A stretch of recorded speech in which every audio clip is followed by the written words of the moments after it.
Okay, today, first thing we're going to do is we're going to review a little bit in case you missed something last time.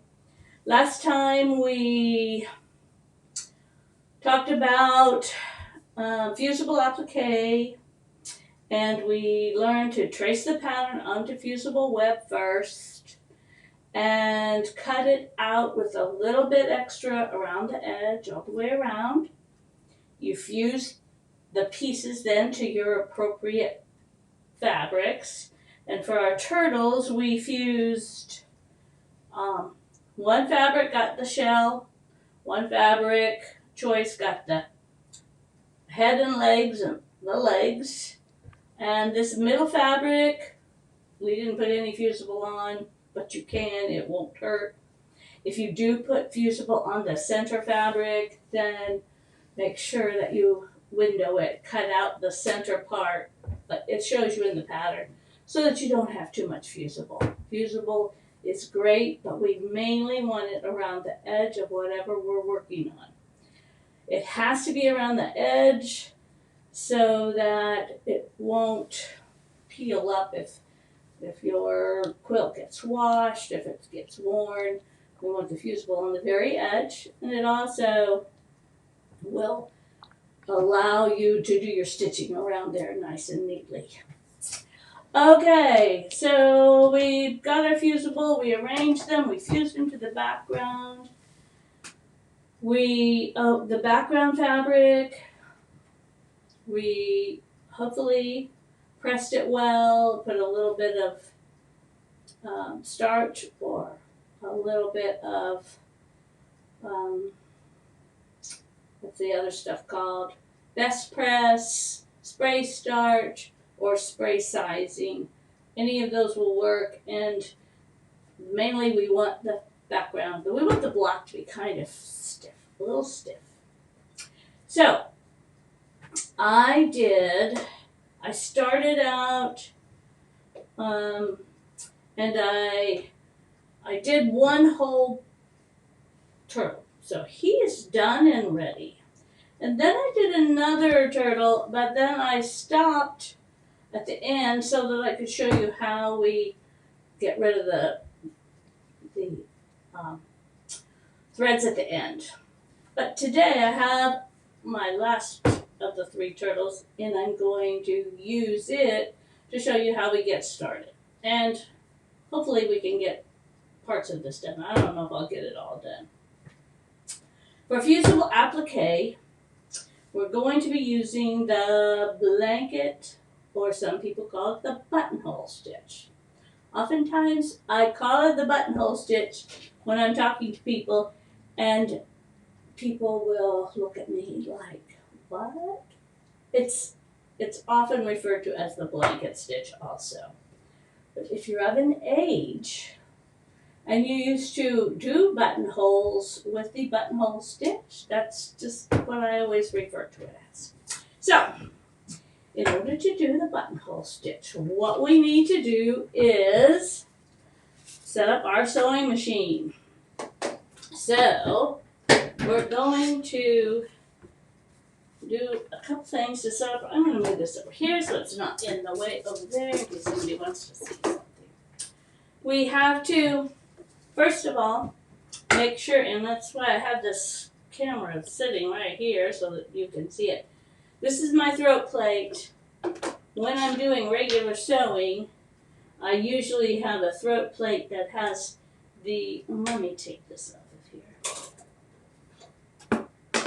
There, I usually have the throat plate that has the little tiny hole in it, one hole, because it makes the stitching better to have one hole.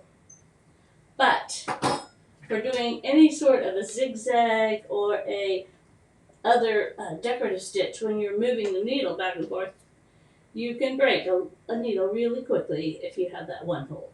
So put a open toe type of throat plate in. I don't know what it's really called, but it just has to have a hole big enough so that you can move that needle around. Then you also need to have a foot on the machine that has an open area. This is my open toe foot. I really like it because there's no bar here in the way. I can see right in there, and there's a little line. Let me get something to point with so that my chubby little fingers are not in the way. Here you go. If you look really close, you can see there's a little mark in the center of this foot, and this is the center of your stitch. So I use that. I kind of keep that in mind a lot of times on different stitches. I'm going to put that on my machine, and my machine luckily has an even feed attachment back there. I'm going to stick that on also. Okay, so we have our throat plate, we have our foot, we have our thread, and I had a question this morning about thread. I'm going to try to take this off, and well, I'm going to take it right over here and show you my thread. I have a nice thread holder too, which you can also see. Look at that handsome fella back there. Crap. Anyway, I also have, I got this thread holder a long time ago, but I've also seen where you can make one out of a jar. If you set your spool in a jar and have some sort of a contraption. I used to on my old machine, had a little, I think I put a safety pin on here, just so that it gives the thread a little extra race time, I guess you'd say. It makes it better. All right, but that's not why I'm showing you this thread. I'm showing you this thread because this is my green thread that I'm going to use, and it's a good thread. It's called Superior Masterpiece. And I had a question this morning about threads and about using a certain kind of threads. I don't always use Superior, but Superior is excellent thread. I do always use good thread. Now the cheap thread that you might have seen in different places on this machine doesn't work very well. So I avoid that. And I know that good thread is expensive, and it takes a lot of, it takes a while to accumulate a good amount in whatever colors you want, but you do want to use a fairly good thread. The size of your needle that you use in your machine will depend on the size of your thread.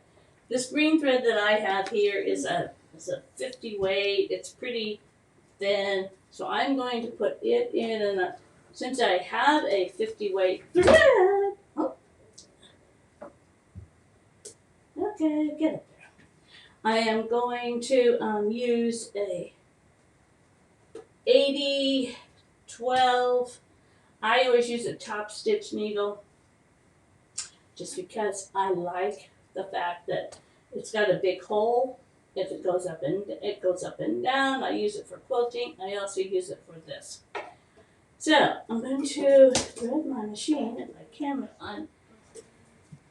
Every machine, of course, is different. So when you're setting up your machine for the buttonhole stitch, pay attention to your machine's buttonhole stitch. I will show you what mine looks like. My buttonhole stitch is right here. It's 1, 3, 2, 9. I don't know if you can see that. That's better. Okay. There's 1, 3, 2, 9, and on the left you can see how that stitch works. It goes down, in, back out, down. It looks like a bunch of backwards E's or something. Right next to it is the next stitch after it is a 1, 3, 3, 0. It looks exactly the same, but it's a double buttonhole stitch. The what button? Oh, hide button? Oh, okay. Now then, Sometimes we will, or I use that double stitch, but for today I'm just going to use the single buttonhole stitch. And on my machine, there is, and probably on yours, there's a place where you can decide how you want to do your stitch. I'm going to make mine, see this is the length of my stitch. I want my stitch to be, I think I'm going to make it 2.4. Sometimes I do 2.5. Sometimes if I'm doing something really small, I will do 2.0. I want, this is the width of the stitch. This is how far it's going to go in to the fabric. So it's at 2.3, I'm going to make it go to 2.4. I often like to have those two numbers the same, but they don't have to be, of course. And I've heard, when I learned to do this buttonhole stitch business, I learned that people were asking, well, will this be okay if I use this on a quilt that we're going to wash and wear and all of that? If you keep your stitch to, I would say, anything less than 2.5, 2.6 maybe, you'll be fine. In fact, I heard that, Sue Nichols was who I first took a class with, and she said that she had people that had washed and done their quilts at, 20, 25 times. They'd been washed, they'd been worn, and there was no problem with the fabric wearing and the stitches loosening up and stuff like that. So we're going to do 2.4, 2.4, and I think, and you need to have your needle in the needle down position. My needle is almost always in the needle down position. I hardly ever have it up, but it's really helpful here.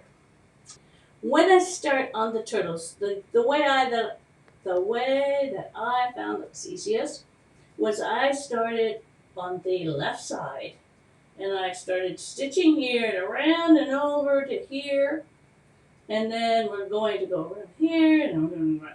So I did the legs first, and then I went back and did the shell. So that's why we're starting with green thread. It sort of matches that leg. So now I'm going to stick it in my, okay, when you do the buttonhole stitch, I forgot one very important thing.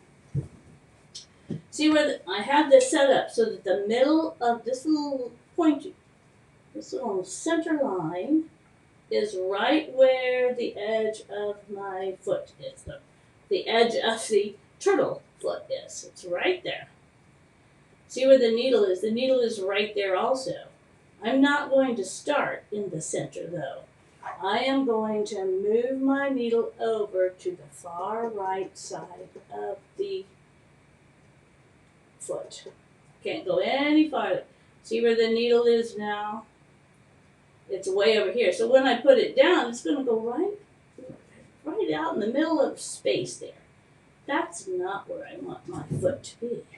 So I'm going to pick my foot up and I'm going to scoot him over until the needle is right. I can just barely see a little bit of background. But I see that my needle's going to go right to the edge, to the right edge of the foot. Okay, now we're ready to sew because this is our starting stitch. And I have got to, on my machine, I have to hold on to the two threads, my top and my bottom thread. And I am going to hold them and I'm going to go down and then it's going to go, it's going to make a knot here. Great. Okay, then it goes in, back, straight, in, back. Now I have to turn my fabric a little bit, and I can let go of these. Once you get started, you don't have to hold those threads. go down, in, back, down, in, back. Each time I'm moving this piece of background, we always trying to keep our needle on the very edge. It's going into, oh, you know, something else I just now noticed. Put that. Okay, and something which I should have told you about, because I'm seeing, it's really hard. I can see this because I am really close. I don't think you can see this. But I think that my tension is just a tad bit tight at the top. So I am going to go up on my machine, and I am, well, here I'm going to show it. There. I'm going to go up here. See, my tension is 3.25. That's a little too high. So I am going to lower the tension. I guess punch. I'm going to lower it, and I'm going to take it down to 2.75. This tension, I move it all the time. Oops. That tension number, I move that all the time. Every time I have a thread that it is a little thicker, then I have to take it down. I want the top thread to always be on top and to not be pulling up any of my bobbin thread. Which also reminds me, don't move the camera. When you need bobbin thread, can you show me on that camera? Bobbin thread, if you can find some very good bobbin thread, it's really helpful. This is called So Fine. It's another superior thread, but it's nice and thin. And you can use lots of different threads on top and not have to worry about this interfering. So I think that's what's in here right now, but it's your bobbin thread. If your bobbin thread is thin, it's a lot easier to work with using a lot of different threads up on the top. So what your objective is as you're stitching is to have the thread, the part that goes into the fabric, go in at a 90-degree angle. It should be perpendicular to this foot, to this edge. So you want it as close as you can to get it going in sideways. You can use the back of your foot as a guide. You can use this as a guide. If you're going along with that, then you're doing okay. And I'm going kind of slow here. When you're doing curves, you have to go slow. But when you get to a straighter edge, you can pick up the speed as long as you stay close to the edge of the foot. I'm going to go ahead and keep going around here.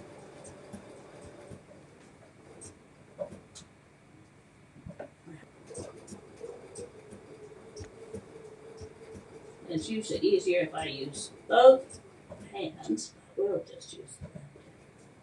Now, as I get close to the shell here, I'm getting right close to the shell. Now, I do not want to do this green thread on this blue shell. And it's even worse if it was a pink shell or a yellow shell or something. So, I also don't, you could take your needle out and pull out the threads and start new right here.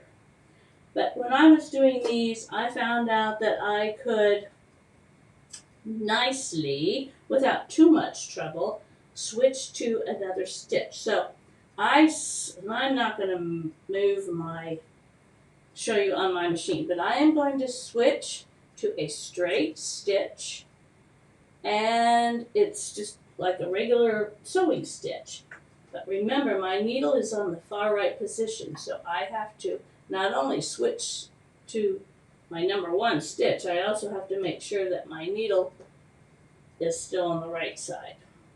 So I did. I switched to a straight stitch, and I switched the needle to the right side on this straight stitch. So now it's going to make 1, 2, 3, 4 stitches right next to that shell.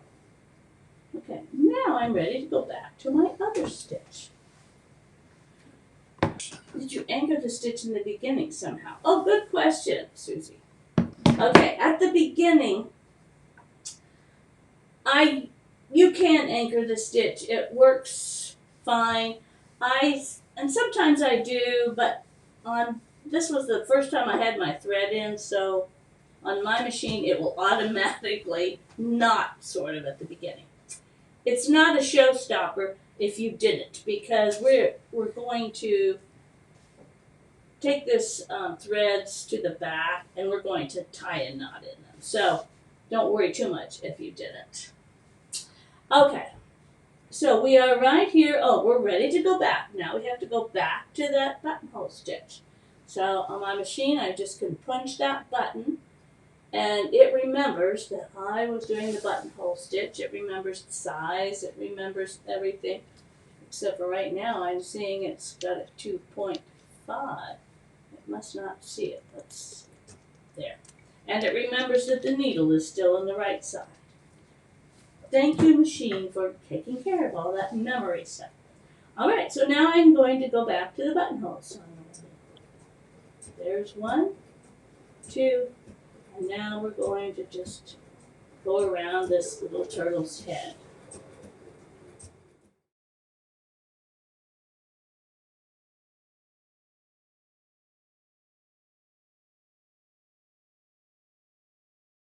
First time you do this, don't expect your stitches, to be exactly perfect and all nice and neat.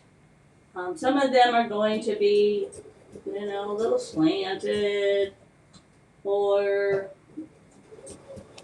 not as perfect as you like. But really, after you do it a few times, you will get better. Go slowly. Okay, I'm at the shell again. So now I'm going to go back and do that number 1 stitch. It should remember it. Oh no, well, here I'm at already at the foot. So now I'm going back to the buttonhole stitch.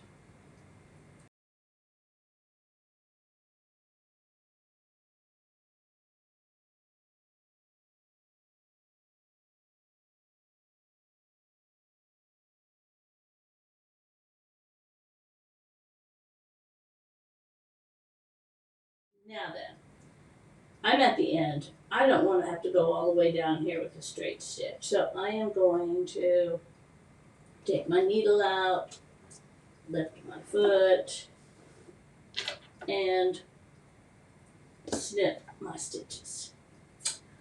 Okay, and now then, now I have some threads coming out here, and I got threads over there. I'm going to show you what we do with those threads. You can do one of 2 things to tie them off.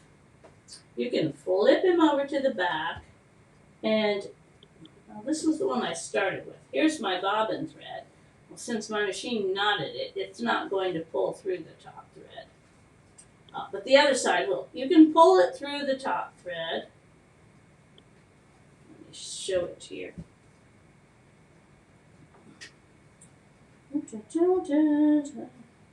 There. See, it pulled the top thread through. And I'm just going to pull it the rest of the way. Now then, I can show this. Now I have both threads through to the back. And then I just tie them off. On the other side, the one that knotted, one of my other favorite tools, which I just almost have to have, is a needle that looks like this. It's called an easy threader needle. It has, if you can see at the end, it has a little slit where the thread goes in. Okay, so I'm going to take that easy threader needle and I'm going to press the thread the top thread in there. Now it's in there, and I'm going to thread the needle back down through the top of the piece, bring him to the back, and there he is. So now I can thread, or I can tie both threads. And I just usually tie them with a, square knot, some sort of knot. If you were doing this and you have a, if you're doing something, be really particular about it. You can take these threads and you can put them back in this easy threader needle and thread them under your stitches. And that way they won't get out here. If you're doing some fancy thing and you have the white here, you don't want a dark thread to be laying under there. But for me, I don't care right now. It's not going to show through. I'm going to just snip it. And then I'll thread. I'll do the same with the other side. Okay. So now, what I did, or what I would do, is do the same thing on the bottom feet. That we did now here. I went ahead and I just sewed this, stop, pull it out, come over here and do this. All right. After you do those, after you have all of the feet done, then you're ready to do the shell. And it's done in about the same way. Needle is doing well right now. If you look really close, you can see there's a tiny bit of fuzz on there. Sometimes after you've been doing fusible applique for a while, your needle will get a little gunked. This is what I buy, and I keep them by my machine. I don't care whether they're Meyer or not. They are just little tiny alcohol squares. If my needle starts to get gunked, I can just take that and wipe the needle down, and it removes any gunk on the needle. So I keep it closed. Now, if like tomorrow or even later today, I may have to get another one because they do dry out, but they're just so handy to clean your needle. They also clean off rulers. Okay, thread. For my shell, I'm going to use this blue thread. So let me get that in. Funny. Okay, I have the blue thread in. I am ready to start again. And I hate to move this booger, but I'm going to move it one more time. I'm ready to start again. I've put in new thread, but on my machine, another thing I like about this machine is it shows me where I'm at. If I'm not paying attention where my needle is, I can see here, this little mark tells me that I am not, this is the second part of the stitch. I don't want to start at the second part. I want to start at the beginning of the stitch. So I poke that and it'll take my needle over to the right. This is where I'm going to be starting, right there. Okay, so I'm ready to start the shell now. And the shell you can start anywhere you want to start. It really doesn't matter. And if the shells were nice and smooth, it would be easy sailing. But the person that designed the shell wasn't thinking of that. They wanted to have something that had little bumps on it. And as I sew them, I wonder why I would want to do that. But I did. Okay, so I'm going to just find any place there, and I'm going to put my foot down, making sure that I'm at the very edge of the shell. My needle is going to go right to the right side of this shell. I'm right there. You can't see it very well. Let me scooch him right over there. Now you can see there's a little tiny bit of the background there. I'm ready to start. I'm going to hold these threads, so that they don't get pulled down. And we're going to go down and then in. I don't know if you saw, my machine did a little knot there. And basically, we're doing it the same way we did the green. We're going to go around, and when we get to a little dip, right there's my dip, I'm going to go in, and then turning just a little to go around. Now, and usually, see where I've stopped here? I've stopped with the needle in the second position, so he's in the shell. We never want to rearrange things when the needle's in the shell. So I have to go on and get him out to the out before I turn. See, because if you turn it while he's in the middle, then the second part of your stitch is going to be a little a ways from the first one. Here we go. There.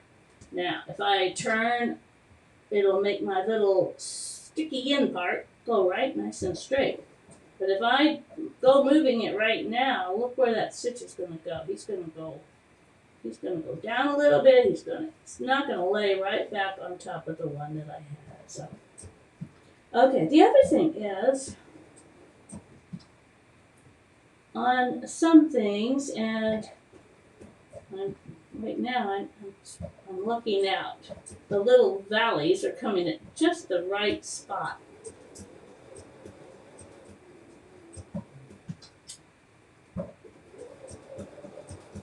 And I can't show you very good here because it's doing very nicely. Okay, I'm going to take this out and I'm going to show you at a different spot. Basically, what you're going to do here is, on yours, go all the way around that shell. All the way around. When you get to the end, you can pull both threads down into the back and knot them off. But I wanted to show you what sometimes happens. Okay, after you do the outside, then of course you have to do the inside. So I'm going to start here, and I'm going to see if this doesn't come not straight.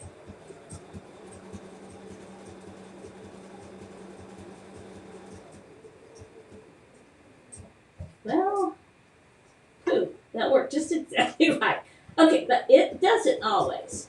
There will come a time when you are doing something and you have to make a judgment call as far as, is my stitch going to go that far? Is it going to go too far?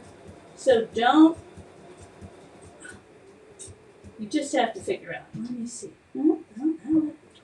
Well, I'm very lucky today, but sometimes I'm not so lucky, and there will be just a wee tiny bit. So oftentimes I will just take the length of my stitch down a tiny so that it goes, then I have to put it back to that size when I'm done.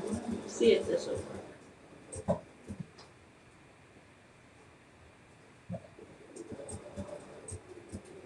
Okay, I'm getting close to the end, but I'm not exactly there.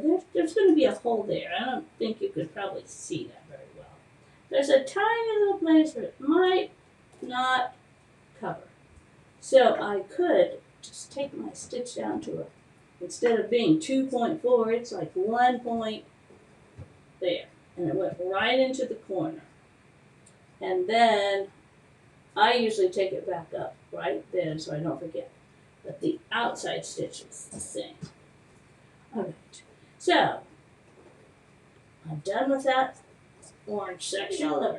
You're going to do the head and legs, the bottom legs, and then I went ahead and did the outside of the shell all the way around. Then I went and did the inside sections, and finally I did the circle in the middle. And each one of those ends up with threads hanging in the back, threads hanging in the front. You can wait until you get them all, but they were getting in my way. So what I did is I took my handy Easy Threader needle. There we go. Where are you? Oh, right there. Easy Threader needle. I put both of the top threads into the needle and then thread them through to the back of the back side. When you get them to the back side, then you've got two top threads, you've got two bobbin threads, and so you just tie them into a nice knot so that they don't come loose. Everybody's happy, and then you trim them off. Nobody's going to see that on the back of your turtle. The only thing is it takes a little time to go and to tie off all of these threads. So then you have a nice turtle all ready to move on. And one more thing. On this yellow turtle that I did, I noticed yesterday, I thought I was doing a great job picking this inside fabric because we're not using this right now. You're up here, right here. Okay. This oval in the middle is blue and it's got some yellow in it. And it was the darndest thing to sew because it was very hard to see when I was doing the buttonhole stitch to see the difference between the yellow of the shell and the little bits of yellow that were in this blue fabric. So make sure whatever you put underneath that there's a good contrast so it's easier to see when you're sewing. Okay, so there we go. The only other thing I would say about the buttonhole stitch is if you want something that's really, really going to stand out, take some time and do a double buttonhole stitch. I can show you one on my machine. I didn't do any of my turtles with it, but on other things that I have done, where are we right now? Are we there? Are we going to be here? Okay. On other things that I have done, when I wanted to have the stitch really stand out, I used this double buttonhole stitch. And if you have that on your machine, it's really kind of nice. I'm going to show the difference between it here. I can. Okay. Here is the regular buttonhole stitch, which I did on the turtles. I'm going really fast here. Oh, something which I forgot to say is I do keep scraps next to me all the time. And that way, I had tested these out yesterday or the day before as far as making the stitch. Make sure that my tension is right and everything is going to look fine. So always have some scraps next to your machine before you start on your good turtle. Test it out. Okay, so this is a regular buttonhole stitch. And what I do is I look at the back, make sure the bobbin thread is staying back there, it's not pulling up, good, looks fine. Now, let me change and do this double buttonhole stitch. This is going to go in, down. See how it's doubling everything, every stitch. And you might notice it's sort of pulling it up a little bit. When that happens, that tells you that you need to do something with the tension or have something behind it because you don't want to have that pulled up.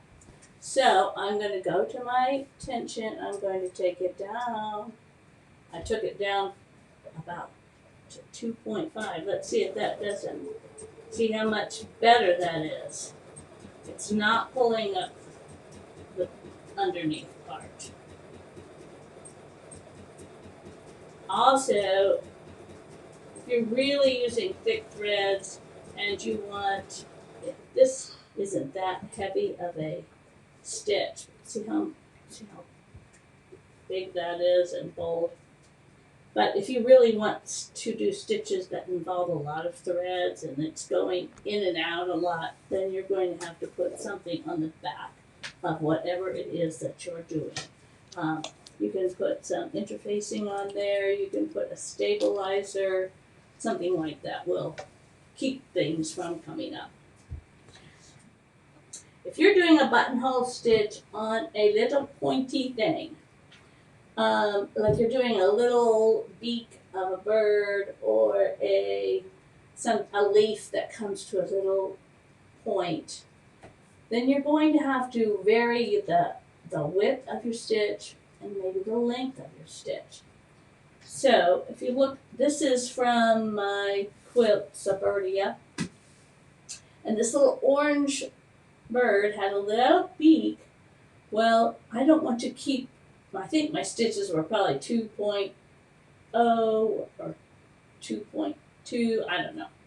But whatever the stitches were going around his head, as I got close to the beak, I took them down both in length of stitch and in the width, the bite it took into the beak.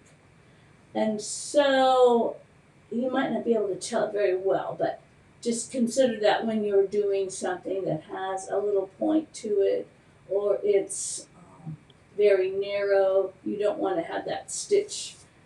Otherwise, it'll go all the way across the edge of it.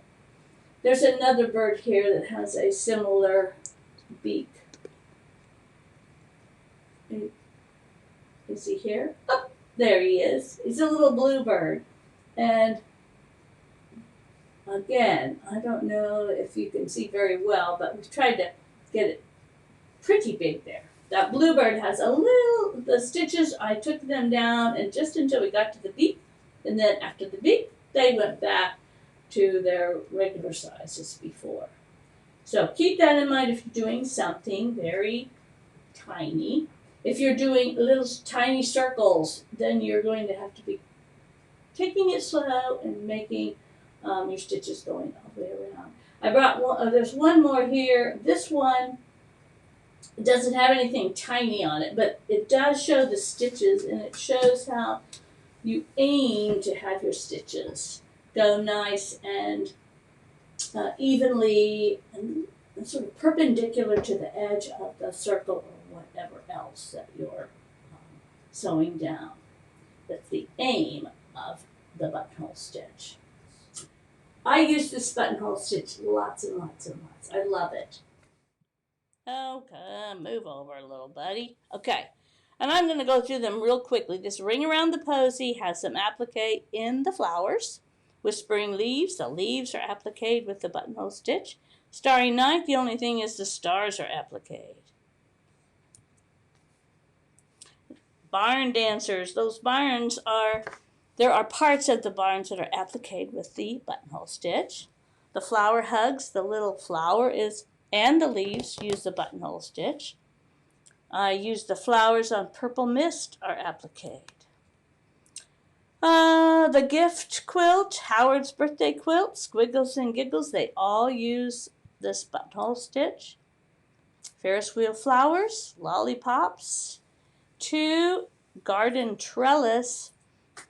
And notice on garden trellis you are putting on, I don't know if you can see that very well, but there's flowers on top of flowers, and that's one of the places where you want to cut out the bottom of the flower, the base flower, so that there's not a whole lot of fusible on top of one another there.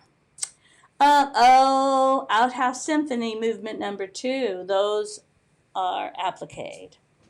My Happy Campground and Groovy Gears. And finally, the Tagalong Turtles and Suburbia.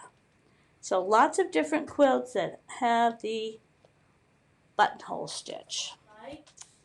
After you get the turtle sewn, the directions in the pattern is pretty clear about sewing the whichever pattern you're doing. If you're doing this about making the sashing, if you're doing this one about doing the sashing here. They're pretty clear. If you have any questions, I'll be glad to help you. But thank you all. See you later. Bye.